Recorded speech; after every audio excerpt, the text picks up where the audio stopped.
Okay, so we were saying that we need to consider the number of years anyway to have NPV equal to 0 to get the non-discounted payback period. And since it's non-discounted, when we calculate the summation of I for I from 1 to n of Ri minus Ci, we don't divide by 1 plus a to the power I, because we consider that the value of money with time is not changing. Okay. And of course, we don't consider the salvage value, because the salvage value is we sell the equipment just at the end of lifetime.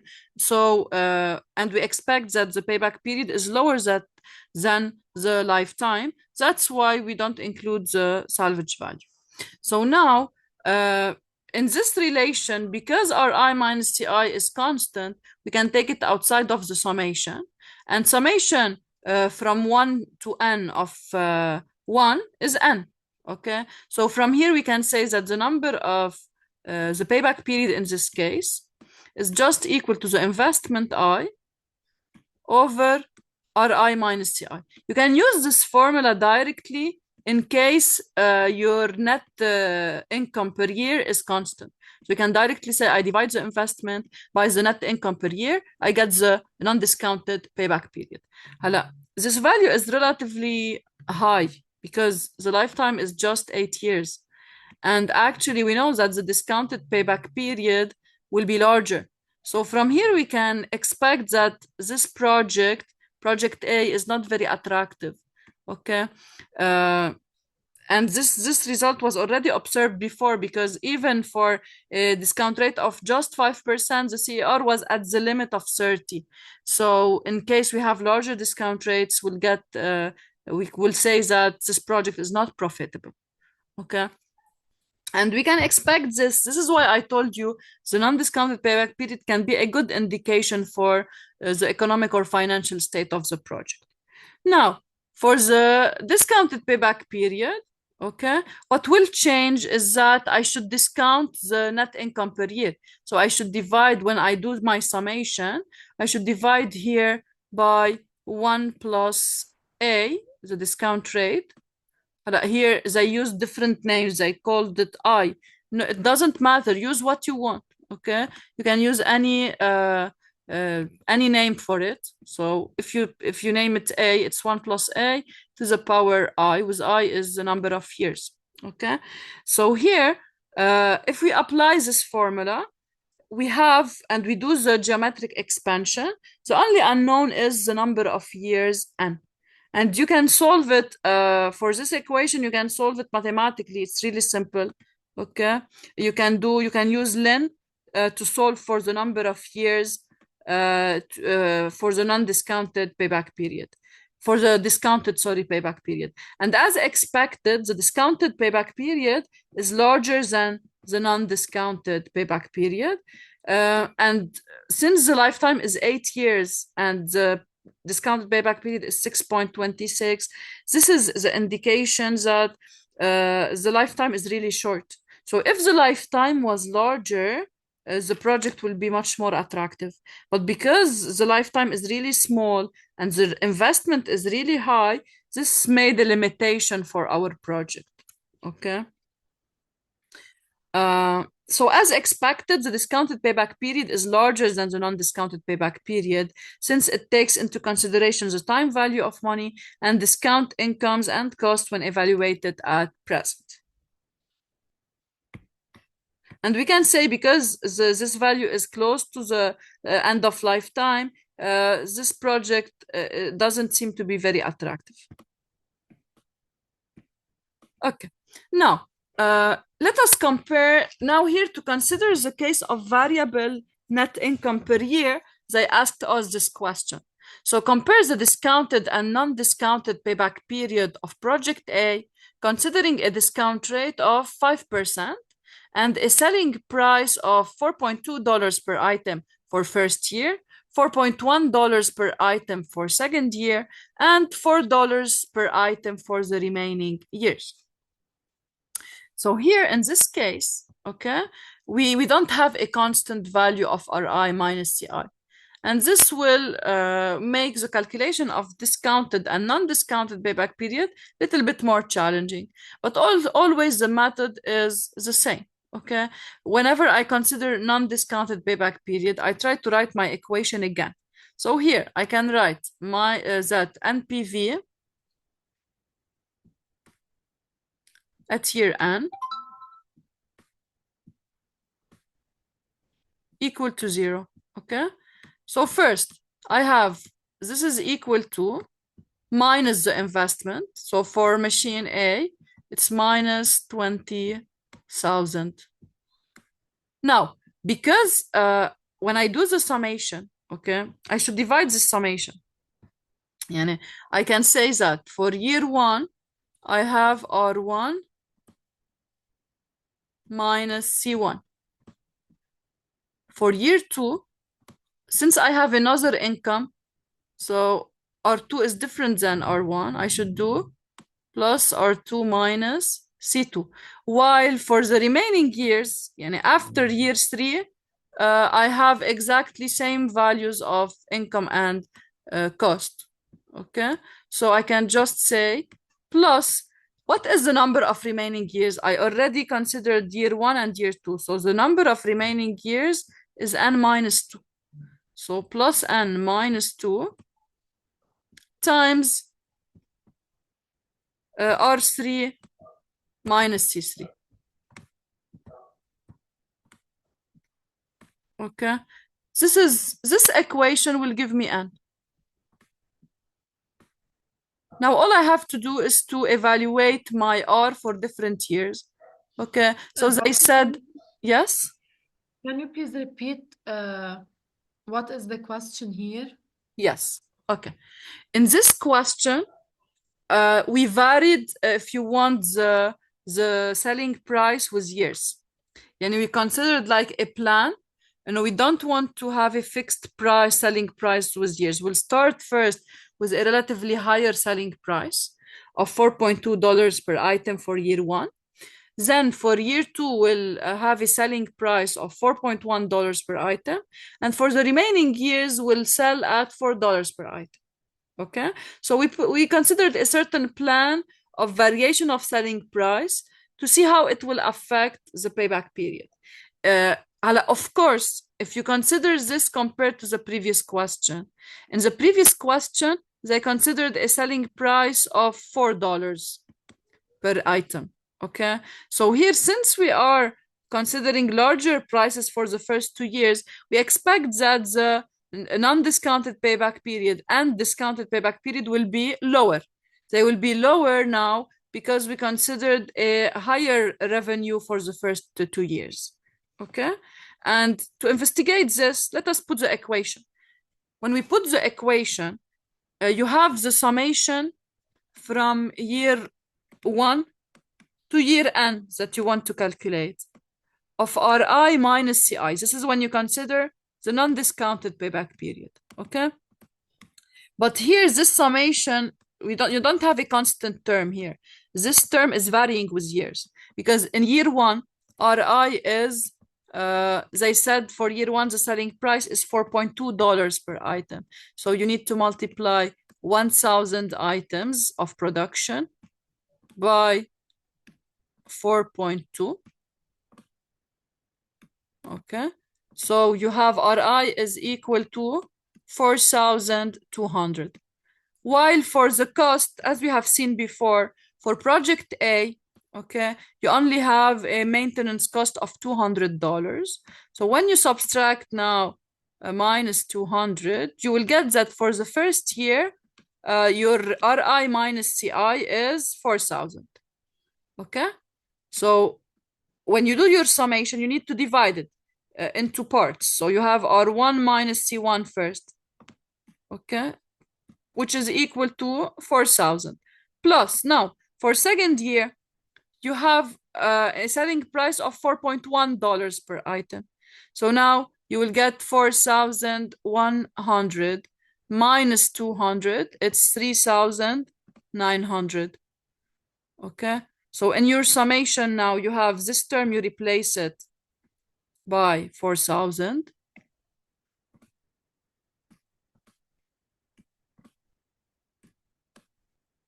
This term you replace it by 3,900. And from third year, okay, from 3 to 8, you have the same value of RI minus CI. And from 3 to N, if you want, you have the same value for R minus C. Okay, so you can say for year 3, what is the value? If I consider $4 per item, it's 4,000 minus 200, it's 3,800. Okay, so plus N minus 2 times 3,800. Okay,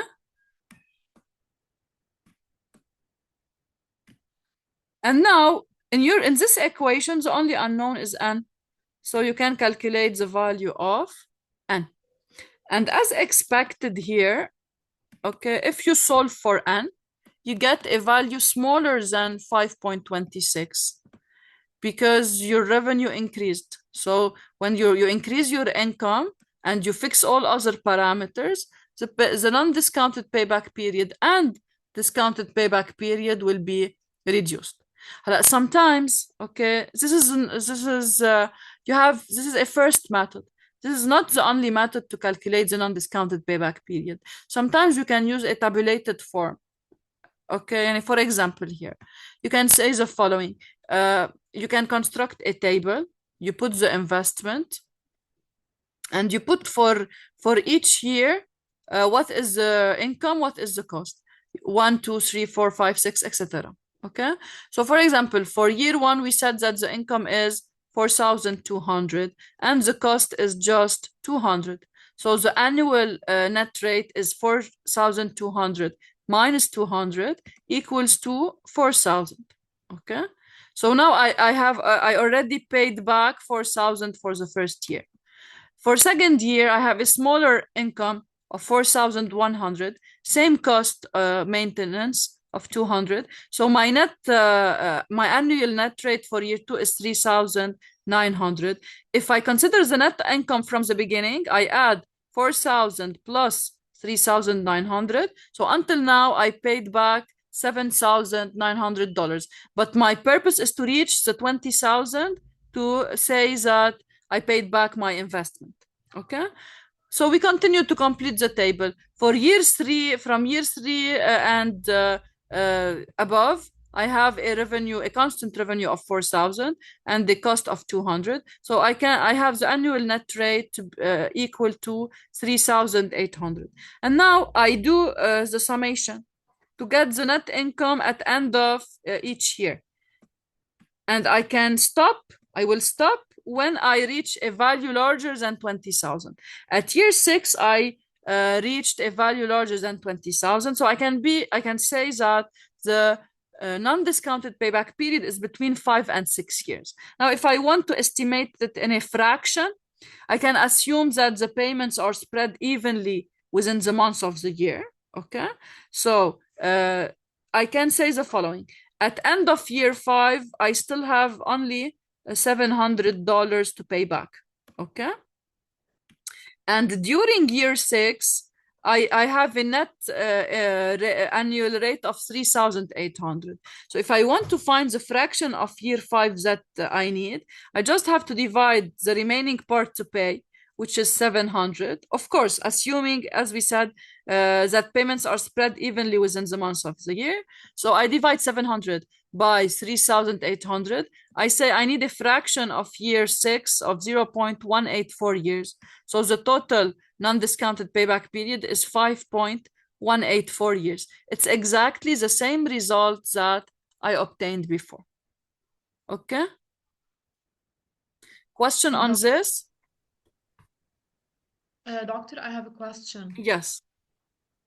For example, if we were asked about the lowest payback period, we consider the discount rate to be equal to 0, so we calculate the static payback period. Yes. The lowest payback period possible is the static payback period. Okay, and it's an indication, as we said before, it can give me an indication about the if my project is attractive or not. Okay, because in general the dynamic is more accurate, but the static will give me an indication. First, it's the minimum possible payback period, and second, if it's really close to the lifetime, then I can say I expect that my project is not attractive. Yes, doctor. One more question. Yes. If we were asked about the CER and when is it the maximum, كمان we Yes. consider the discount rate to be 0? Yes, of course. Of course, Okay. because the lower the value of discount rate, the largest the CER. All right. Okay? Thank you, doctor. So the maximum possible CER for certain conditions is obtained for a discount rate of 0. Yes. So if you Yes, thank want, you. sometimes what they do, they consider first A equal to 0. They evaluate the CER and the payback period. If already for a discount rate of 0, you have a CER below 30%, you don't continue. Okay, because Yes, this because is it's not profitable. yes, this is the most optimistic case.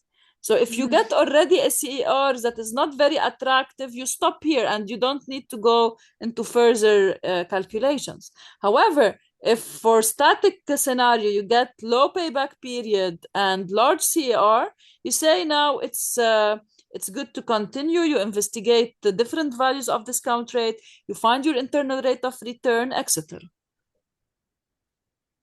Okay, clear. Thank you. Other question? Okay. Now, if we want to calculate the discounted payback period, so here we should pay attention that it's a little bit more challenging here because our summation doesn't include a constant term, so we should divide our summation.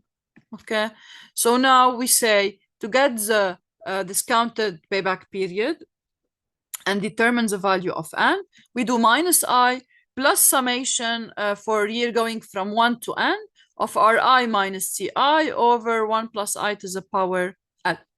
Okay, and then we can say that here this summation should be divided as we did in the previous step. Okay, so we say we have first R1 minus C1, and we divide this by 1.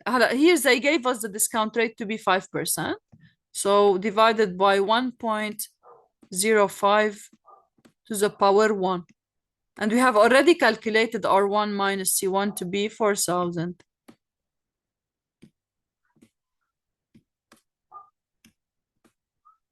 Now we have plus for R2 minus C2, it's 3,900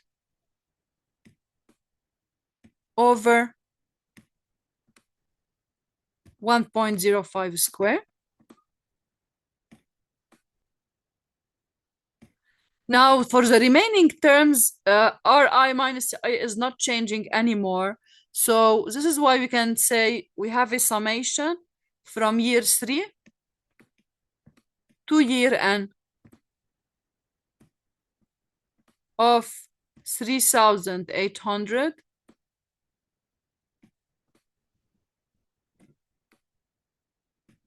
over 1.05 to the power I. Okay, now we can take 3,800 outside, and just here to be able to use the geometric series, keep in mind that the geometric series formula is only valid if the summation is starting from 1. That's why we can just play with numbers and say that I can replace summation from year 3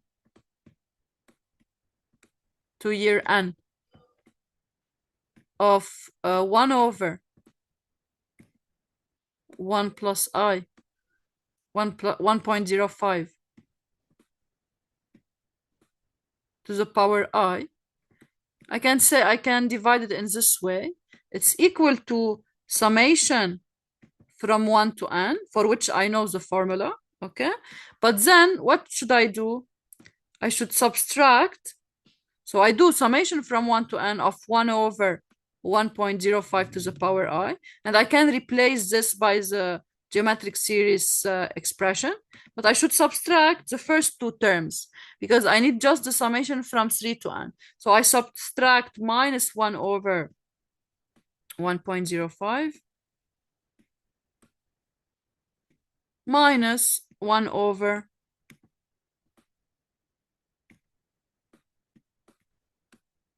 1.05 square. Okay, and now I can expand my terms. I can take common factors with each others. So this will simplify my form. Let us see it here. Okay, so after simplification of your terms, you end up with the following equation. The discounted payback period is determined from this equation, minus 20,000 plus summation from 1 to n of 3,800 over 1 plus a to the power 1 plus I to the power l plus and here I is a discount rate and you replace by 0.05 plus 200 over 1.05 plus 100 over 1.05 square equal to 0. So here also, or you solve with your calculator or you use len function, okay, to determine the value of n.